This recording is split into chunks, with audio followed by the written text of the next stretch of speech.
Dear students, ਅੱਜ ਅਸੀਂ class 8th ਦਾ subject science ਦਾ chapter number 8 cell ਬਣਤਰ ਅਤੇ ਕਾਰਜ ਕਰਨ ਜਾ ਰਹੇ ਹਾਂ। ਸਾਡਾ ਅੱਜ ਦਾ ਟੌਪਿਕ ਆ ਸੈੱਲਾਂ ਦੀ ਬਣਤਰ। ਠੀਕ ਹੈ, ਦੇਖੋ ਅਸੀਂ ਇਸ ਵਿੱਚ ਪੜ੍ਹਨਾ ਹੈ ਕਿ ਸੈੱਲਾਂ ਦੀ ਬਣਤਰ ਕਿਵੇਂ ਹੁੰਦੀ ਆ, ਮਤਲਬ ਕਿ ਸੈੱਲ ਕਿਵੇਂ ਦੇ ਦਿਖਾਈ ਦਿੰਦੇ ਹਨ। ਠੀਕ ਹੈ, ਜਿਵੇਂ ਅਸੀਂ ਇੱਕ ਅਮੀਬਾ, ਠੀਕ ਹੈ, ਅਮੀਬਾ ਕੀ ਹੁੰਦਾ ਆ, ਇੱਕ ਪਾਣੀ ਵਿੱਚ ਰਹਿਣ ਵਾਲਾ ਛੋਟਾ ਜਿਹਾ ਜੀਵ ਆ ਜਿਹੜਾ ਇੱਕ ਸੈੱਲੀ ਜੀਵ ਆ। ਠੀਕ ਹੈ, ਮੀਨਸ ਕਿ ਇੱਕ ਸੈੱਲ ਤੋਂ ਬਣਿਆ ਹੁੰਦਾ ਹੈ ਅਤੇ ਉਸ ਦੀ ਆਕ੍ਰਿਤੀ ਜਿਹੜੀ ਹੁੰਦੀ ਆ ਉਹ ਅਨਿਯਮਿਤ ਹੁੰਦੀ ਆ। ਅਨਿਯਮਿਤ ਮਤਲਬ ਕਿ ਇੱਕੋ ਜਿਹੀ ਨਹੀਂ ਰਹਿੰਦੀ, ਉਹ ਆਪਣੀ ਬਣਤਰ ਜਿਹੜੀ ਆ ਉਹ ਬਦਲਦਾ ਰਹਿੰਦਾ ਆ। ਅਸਲ ਵਿੱਚ ਅਮੀਬਾ ਦੀ ਕੋਈ ਨਿਸ਼ਚਿਤ ਆਕ੍ਰਿਤੀ ਨਹੀਂ ਹੁੰਦੀ, ਇਹ ਆਪਣੀ ਆਕ੍ਰਿਤੀ ਬਦਲਦਾ ਰਹਿੰਦਾ ਹੈ। ਇਸ ਦੇ ਮੁੱਖ ਸਰੀਰ ਤੋਂ ਬਾਹਰ ਵੱਲ ਭਿੰਨ ਲੰਬਾਈਆਂ ਦੇ ਉਭਾਰ ਦਿਖਾਈ ਦਿੰਦੇ ਹਨ। ਇਹਨਾਂ ਨੂੰ ਸੂਡੋਪੋਡੀਆ ਕਿਹਾ ਜਾਂਦਾ ਹੈ, ਯਾਨੀ ਕਿ ਝੂਠੇ ਪੈਰ ਕਿਹਾ ਜਾਂਦਾ ਹੈ। ਇਹ ਪੈਰ ਅਮੀਬਾ ਦੀ ਗਤੀ ਕਰਨ ਸਮੇਂ ਭੋਜਨ ਦਾ ਅੰਤਰ ਗ੍ਰਹਿਣ ਕਰਦੇ ਸਮੇਂ ਬਣਦੇ ਅਤੇ ਵਿਗੜਦੇ ਰਹਿੰਦੇ ਹਨ।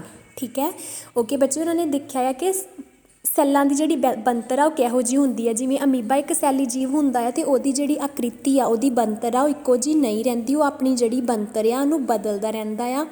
ਉਹ ਕਿਹਨਾਂ ਦੇ ਨਾਲ ਬਦਲਦਾ ਆ, ਉਹਦੇ ਸਰੀਰ ਦੇ ਬਾਹਰ ਕੀ ਆ, ਇੱਕ ਉਭਾਰ ਵਰਗੇ ਭਿੰਨ ਲੰਬਾਈਆਂ ਨਿਕਲੀਆਂ ਹੁੰਦੀਆਂ ਆ, ਜਿਨ੍ਹਾਂ ਨੂੰ ਅਸੀਂ ਝੂਠੇ ਪੈਰ ਕਹਿੰਦੇ ਹਾਂ। ਝੂਠੇ ਪੈਰ ਮਤਲਬ ਕਿ ਉਹ ਇੱਕੋ ਜਿਹੇ ਨਹੀਂ ਰਹਿੰਦੇ, ਉਹ ਕਦੇ ਵੀ ਬਦਲ ਸਕਦੇ ਆ, ਇਸ ਕਰਕੇ ਉਹਨਾਂ ਨੂੰ ਝੂਠੇ ਪੈਰ ਕਿਹਾ ਜਾਂਦਾ ਆ। ਠੀਕ ਹੈ, ਅਤੇ ਇਹ ਜਿਹੜੇ ਝੂਠੇ ਪੈਰ ਆ ਇਹ ਅਮੀਬਾ ਨੂੰ ਗਤੀ ਕਰਨ ਵਿੱਚ, ਠੀਕ ਹੈ, ਅਤੇ ਭੋਜਨ ਦਾ ਅੰਤਰ ਗ੍ਰਹਿਣ ਕਰਨ ਦੇ ਸਮੇਂ ਜਿਹੜੇ ਆ ਉਹ ਬਦਲਦੇ ਰਹਿੰਦੇ ਆ। ਠੀਕ ਹੈ, ਬਣਦੇ ਵੀ ਰਹਿੰਦੇ ਆ ਅਤੇ ਵਿਗੜਦੇ ਵੀ ਰਹਿੰਦੇ ਆ। ਓਕੇ, ਸਾਡੇ ਕੋਲ ਇੱਕ ਕੁਐਸਚਨ ਆ ਕਿ ਆਪਣੀ ਸ਼ਕਲ ਬਦਲਣ ਨਾਲ ਅਮੀਬਾ ਨੂੰ ਕੀ ਲਾਭ ਹੁੰਦਾ ਆ।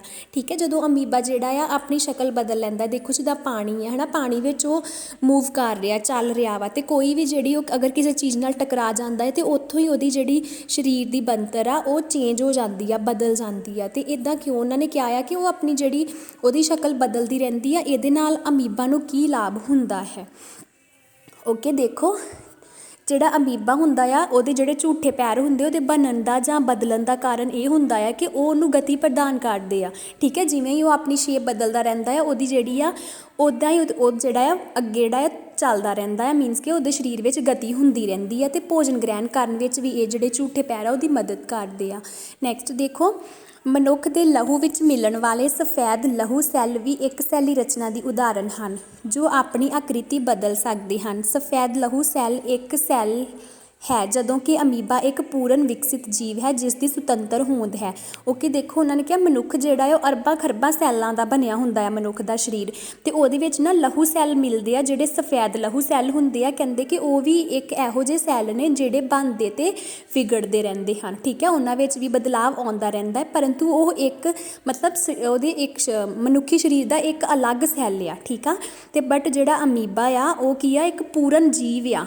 ਠੀਕ ਆ, ਅਤੇ ਉਹ ਕਾਹਦਾ ਬਣਿਆ ਹੋਇਆ, ਸਿਰਫ ਇੱਕ ਸੈੱਲ ਦਾ ਬਣਿਆ ਹੋਇਆ ਆ। ਹੁਣ ਤੁਹਾਡੇ ਵਿਚਾਰ ਅਨੁਸਾਰ ਉਹਨਾਂ ਜੀਵਾਂ ਦੇ ਸੈੱਲਾਂ ਦੀ ਆਕ੍ਰਿਤੀ ਕੀ ਹੋਵੇਗੀ ਜਿਨ੍ਹਾਂ ਵਿੱਚ ਲੱਖਾਂ ਸੈੱਲ ਹੁੰਦੇ ਹਨ, ਅਤੇ ਮਨੁੱਖ ਦੇ ਭਿੰਨ ਪ੍ਰਕਾਰ ਦੇ ਸੈੱਲਾਂ ਵਿੱਚ ਜਿਵੇਂ ਲਹੂ, ਪੇਸ਼ੀ ਅਤੇ ਨਾੜੀ ਸੈੱਲ ਵਿਖਾਏ ਗਏ ਹਨ। ਇਹ ਭਿੰਨ ਆਕ੍ਰਿਤੀਆਂ ਉਹਨਾਂ ਦੇ ਵਿਸ਼ੇਸ਼ ਕਾਰਜਾਂ ਨਾਲ ਸੰਬੰਧਿਤ ਹਨ। ਓਕੇ, ਉਹਨਾਂ ਨੇ ਕਿਹਾ ਜਿਵੇਂ ਜਿਹੜਾ ਜੀਵ ਲੱਖਾਂ ਖਰਬਾਂ ਸੈੱਲਾਂ ਦਾ ਬਣਿਆ ਜਿਵੇਂ ਮਨੁੱਖ ਆ, ਅਤੇ ਉਹਨਾਂ ਦੇ ਸੈੱਲਾਂ ਦੀ ਜਿਹੜੀ ਆਕ੍ਰਿਤੀ ਆ, ਬਣਤਰ ਆ, ਕਿ ਉਹ ਇੱਕੋ ਜਿਹੀ ਹੁੰਦੀ ਆ ਜਾਂ ਅਲੱਗ ਹੁੰਦੀ ਆ।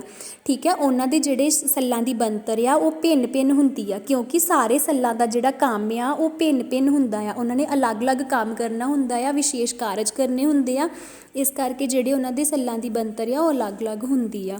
ਸੈੱਲ ਆਮ ਤੌਰ 'ਤੇ ਗੋਲ ਵੀ ਹੁੰਦੇ ਆ, ਚਪਟੇ ਵੀ ਹੁੰਦੇ ਨੇ ਅਤੇ ਲੰਬੇ ਵੀ ਹੁੰਦੇ ਨੇ। ਕੁਝ ਸੈੱਲ ਜਿਹੜੇ ਆ ਉਹ ਲੰਬੇ ਹੁੰਦੇ ਆ ਅਤੇ ਦੋਨੋਂ ਸਿਰਾਂ ਤੋਂ ਨੁਕੀਲੇ ਹੁੰਦੇ ਆ, ਉਹਨਾਂ ਦਾ ਆਕਾਰ ਕੀ ਹੁੰਦਾ ਆ, ਤਕਲਾ ਰੂਪੀ ਆਕਾਰ ਹੁੰਦਾ ਆ। ਅਤੇ ਕੁਝ ਸੈੱਲ ਜਿਹੜੇ ਹੁੰਦੇ ਆ ਉਹ ਲੰਬੇ ਹੁੰਦੇ ਨੇ ਅਤੇ ਸ਼ਾਖਾਵਾਂ ਵਾਲੇ ਹੁੰਦੇ ਨੇ। ਠੀਕ ਹੈ, ਮੀਨਸ ਕਿ ਉਹਨਾਂ ਦੀਆਂ ਜੜ੍ਹਾਂ ਨਿਕਲੀਆਂ ਹੁੰਦੀਆਂ ਨੇ, ਜਿਵੇਂ ਨਾੜੀ ਸੈੱਲ ਹੁੰਦੇ ਆ, ਅਤੇ ਨਾੜੀ ਸੈੱਲ ਦਾ ਕੰਮ ਕੀ ਹੁੰਦਾ ਆ, ਉਹਨਾਂ ਨੇ ਕੀ ਕਰਨਾ ਹੁੰਦਾ ਆ, ਸੰਦੇਸ਼ ਨੂੰ ਜਿਹੜਾ ਪ੍ਰਾਪਤ ਕਰਕੇ ਸਥਾਨਾਂਤਰਿਤ ਕਰਦੇ ਹਨ। ਇਸ ਨਾਲ ਇਹ ਸਰੀਰ ਵਿੱਚ ਕੰਟਰੋਲ ਅਤੇ ਤਾਲਮੇਲ ਦੀ ਸਥਿਤੀ ਬਣਾਈ ਰੱਖਦੇ ਹਨ। ਉਹ ਕੀ ਕਰਦੇ ਆ, ਸ਼ਾਖਾਵਾਂ ਦੇ ਰਾਹੀਂ ਜਿਹੜਾ ਸੰਦੇਸ਼ ਆ ਉਹ ਦਿਮਾਗ ਨੂੰ ਪਹੁੰਚਾਉਂਦੇ ਨੇ, ਅਤੇ ਦਿਮਾਗ ਜਿਹੜਾ ਆ ਅੱਗੇ ਕਾਰਜ ਕਰਦਾ ਆ। ਠੀਕ ਹੈ, ਮਤਲਬ ਕਿ ਜਿਹੜੇ ਵੀ ਜੀਵ ਜਿਨ੍ਹਾਂ ਵਿੱਚ ਅਰਬਾਂ ਖਰਬਾਂ ਸੈੱਲ ਨੇ, ਉਹਨਾਂ ਦੇ ਸੈੱਲਾਂ ਦੀ ਜਿਹੜੀ ਬਣਤਰ ਆ ਉਹ ਵੀ ਵੱਖਰੀ ਹੁੰਦੀ ਹੈ, ਕਿਉਂਕਿ ਉਹਨਾਂ ਦਾ ਕਾਰਜ ਵੀ ਅਲੱਗ ਹੁੰਦਾ ਆ। ਦੇਖੋ ਜਿਵੇਂ ਪਹਿਲੇ ਨੰਬਰ 'ਤੇ ਸਾਨੂੰ ਲਹੂ ਸੈੱਲ ਦਿਖਾਏ ਗਏ ਨੇ, ਉਹਨਾਂ ਦੀ ਆਕ੍ਰਿਤੀ ਗੋਲ ਆ। ਠੀਕ ਹੈ, ਦੂਜੇ ਨੰਬਰ 'ਤੇ ਤਕਲਾ ਰੂਪੀ ਪੇਸ਼ੀ ਸੈੱਲ ਨੇ, ਉਹਨਾਂ ਦੇ ਜਿਹੜੇ ਦੋਨੋਂ ਸਿਰੇ ਨੇ ਉਹ ਨੁਕੀਲੇ ਨੇ।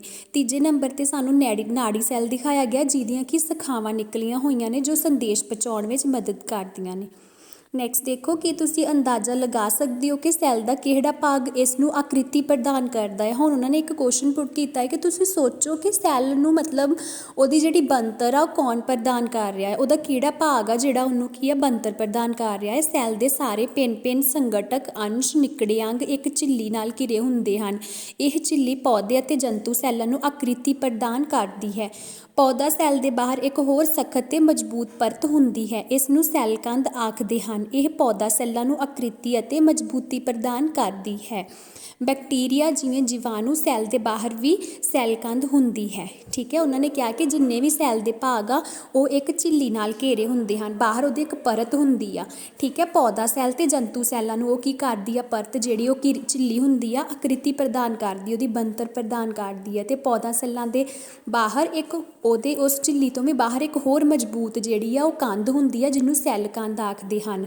ਠੀਕ ਹੈ, ਉਹ ਪੌਦਾ ਸੈੱਲ ਨੂੰ ਮਜ਼ਬੂਤੀ ਪ੍ਰਦਾਨ ਕਰਦੀ ਆ, ਇਸ ਕਰਕੇ ਜਿਹੜੇ ਪੌਦੇ ਆ ਉਹ ਮਜ਼ਬੂਤ ਹੁੰਦੇ ਨੇ। ਅਤੇ ਬੈਕਟੀਰੀਆ ਜਿਹੜੇ ਆ ਉਹਦੇ ਵੀ ਸੈੱਲ ਜਿਹੜੇ ਹੁੰਦੇ ਉਹਦੇ ਬਾਹਰ ਸੈੱਲ ਕੰਧ ਹੁੰਦੀ ਹੈ। Thank you.